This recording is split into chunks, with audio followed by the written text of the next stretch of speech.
In the name of my ancestors,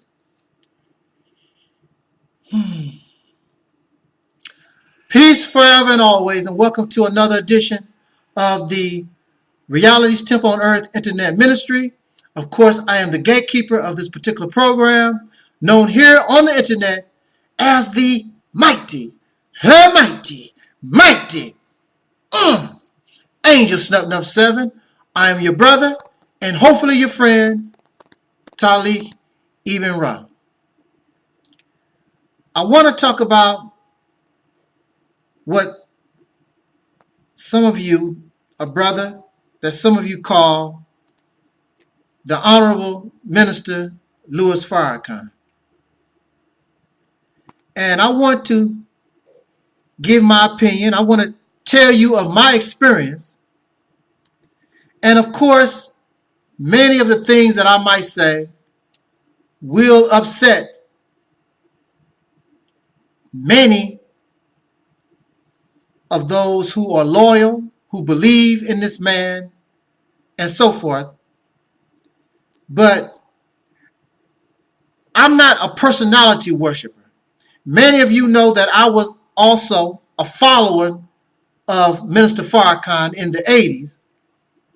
I was not a follower of the most honorable Elijah Muhammad. I get sick of people that say that Elijah Muhammad is not here. Far as we know, he is dead. You cannot follow a dead man. You cannot follow Jesus. You are listening to your preacher or whoever taught you this belief system. There is no Jesus that you follow. You don't follow Elijah Muhammad. You cannot follow a dead person. I was following following Louis Farrakhan. That's the bottom line. There was no Elijah Muhammad. In fact, he don't even use the title no more, National Representative of the Honorable Elijah Muhammad. He stopped using that title. In the 80s, he was the National Representative of the Honorable Elijah Muhammad. Now he's the Honorable Minister Louis Farrakhan, a student of Elijah Muhammad, which you can't even be that anymore because Elijah is not here to teach you anything. We need to stop this foolish thinking. It don't make any sense. When you say negative things, regardless whether it is truth or not, quickly you are called a hater. You are a hater. You jealous of the minister. You an agent. You a spy. But when it's all said and done, what I'm going to tell you and what I present to you is the real truth of the situation. The real truth of what's going on. And y'all claim that y'all into the truth. Well, you know better than Christian people. When Muslims talk about Jesus, you act just like Christians do. Don't be talking about my Jesus. You hating on Jesus. You used to believe in Jesus. Believers in this God, they claim they like the truth, but when real truth comes to them, they really don't like it because real truth, the unadulterated truth, interferes with their belief system. And it messes up your fantasy and your delusions of what things are supposed to be. I want to talk about Minister Farrakhan.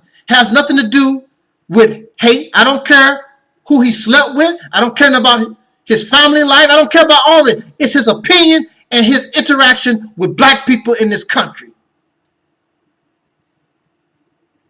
Minister Louis Farrakhan talks mighty big, and he talks high and mighty. Beautiful orator, articulate, charismatic. I'll tell you this. When I was a young FOI, a lady came out of the meeting with this big old hat on. Looked like you know how Christians on those special holidays, they wear these big hats and everything. She was coming out of the meeting, and she said something that I really did not like. She said that was a wonderful show. I'm like, what? A wonderful show? This is what you think what we're doing? We're trying to do something here to change the condition of black people. And this woman here gonna tell me what I'm involved in is part of a show. But as time goes on, those words kept echoing in my mind what she was saying. But as time goes on, time always reveals what things truly are. And it seems as though this woman was correct, that I was involved in a show. That's all it was, is a show. Because the person that I'm following, the person that I consider a leader, is not really leadership material. And I would tell you why. He can only put on a show. And even he himself said, I am a follower, a student of another man that don't exist. So you can't lead on your own. You depending on somebody to follow, and that person isn't around anymore. Then what are you doing? You're just walking aimlessly out here hoping that you get something right. I want to remind you. I want to remind those old school followers of Louis Farrakhan, and I want to tell y'all who are new, because y'all don't know. How you going to get angry at me, call me a hater and an agent and a spy or whatever you come up with, and you don't know? This is my experience. I was there, right there in the house. I'm telling you what's going on here. And you make up your mind, but you need to know, just like I would like to know. They call Minister Louis Farrakhan the reminder. Well, I am going to be the reminder today. I want to tell you this. Louis Farrakhan and the Nation of Islam, since 1981, has had millions, if not $1 billion passed through his hands. And the Nation of Islam has a little farm and has a little things that whatever that they brag about. That is nothing compared to the millions of dollars he has had and squandered and blew. You can't take black people's money like that and just throw things away. And now you stand up like you got it going on, like you're going to do anything different. You've had since 1981 to show what you're going to do with millions and millions of dollars. And these people continue to give this man that has done nothing for us with the millions of dollars. The followers of Louis Farrakhan still working the white man's or the Caucasian racist pink people's jobs, still dependent on Caucasian people in order to survive. If you take these jobs away from his followers, they don't have nothing, because they have yet, since 1981, been able to make jobs for themselves. Everything he touches a failure. And there's a reason why for that, and y'all, oh wow, you just don't know. At the same time, if it was not for Louis Farrakhan, believe me, I would not be talking to you. He has a purpose, but his purpose is not leadership. He's not a leader. He's not the one to take you into what the Quran calls the hereafter. That's not his job. He causes others to wake up.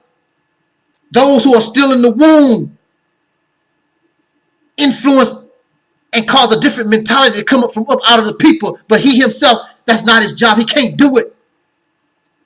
He don't qualify. He's not ready because he put on a show. And in the beginning, it was good to put on a show so that would influence and inspire us to get up and do something. But now the time for entertainment is over. And black conscience and black power and all these Afrocentric, y'all putting on a show. And ain't nobody impressed. Elijah Muhammad was not putting on a show. Malcolm X, Marcus Garvey, and all our forefathers before us, they were not putting on a show. That's why the Caucasian man had to raise up and do something about him. You don't see the Caucasian people running to do anything to none of these people. Because it's a show. Louis Farrakhan was the first black leader. Listen to me. Louis Farrakhan was the first black leader that had the ears of black America. All kinds of brothers and sisters. They supported what we call the Million Man March.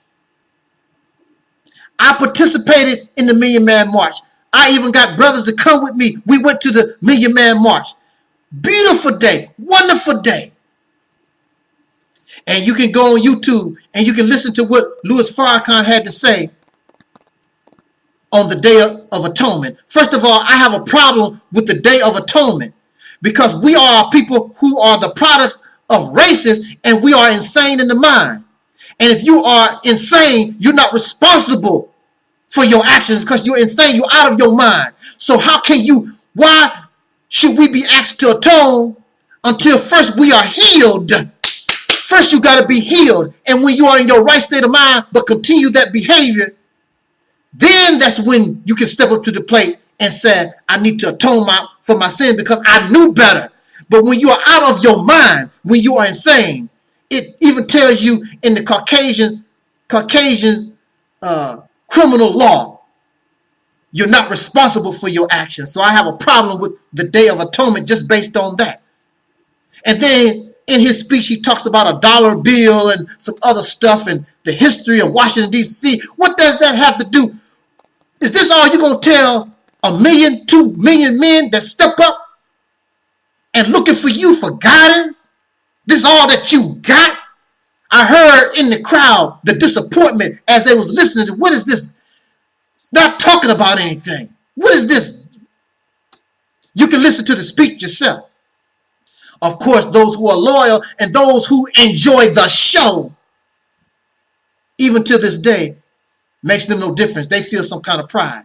Then the man that created the Million Man March, the one who put it together, that caused all these black men to come together, when the Uncle Toms, when the coons, when they got on the radio and television and was making mockery of him, saying how he blew it because Louis Farrakhan had the opportunity to become the first black leader that actually could guide and lead black America. And he blew the opportunity, he blew the chance. And the Uncle Toms and the coons was talking about him. Then next thing you know, he says that God told him to go on a tour. Here is your general. You are at war. And your general gets on a plane and takes off. And leave all the soldiers, you got to fend for yourself. He's going out the country to talk to Saddam Hussein and people in Iraq, all these Muslim countries. And then what is the benefit? You're going to bring us some rockets? You're going to bring us some jet planes? What are you doing on this World Friendship Tour? What are you doing? You're going to bring us some money? Didn't accomplish nothing. It was just the fact that you couldn't take the mockery and you knew that you was a failure and you couldn't handle it and you got out of the country. And you wasn't man enough to stay with your soldiers and say, we finna fight this battle. I could care less what some coons talking about. Straighten up and get yourself together. And get on what they say in the Quran and get on the right path. That's all it took. But instead, you just decided to get off the path, get off the land, period. Get in an airplane and take off. Because God told you to. How convenient.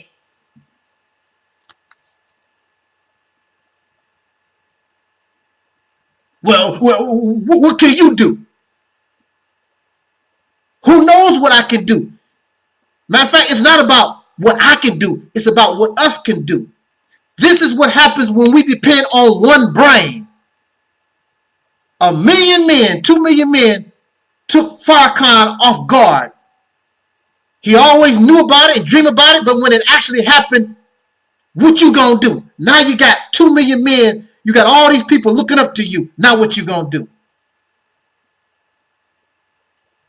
If you supported me the way that you support him, I can't do no worse. One thing for sure, I'm not going to get on a jet plane and leave you. We're going to fight this tooth and nail together. I'm not going to run away.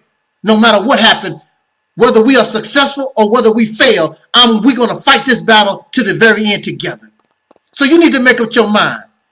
You want to keep wasting your money and keep paying tickets and going to see a show? Or y'all want to get real? Like Marcus Garvey and Malcolm and Elijah Muhammad, Noble Drew Ali, and all our forefathers before. They couldn't put on a show. Because the evil that was against them was very, very real. And our people knew it too. Y'all too comfortable on Facebook and YouTube, living comfortable with your Caucasian people's job that you got in your silly degree. Don't like what I said? Too bad.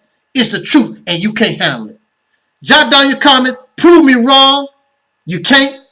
It is better to accept the truth. Jot down your comments, subscribe, whatever you want to do. This is the most powerful voice on YouTube. This was and is the Reality Temple on Earth.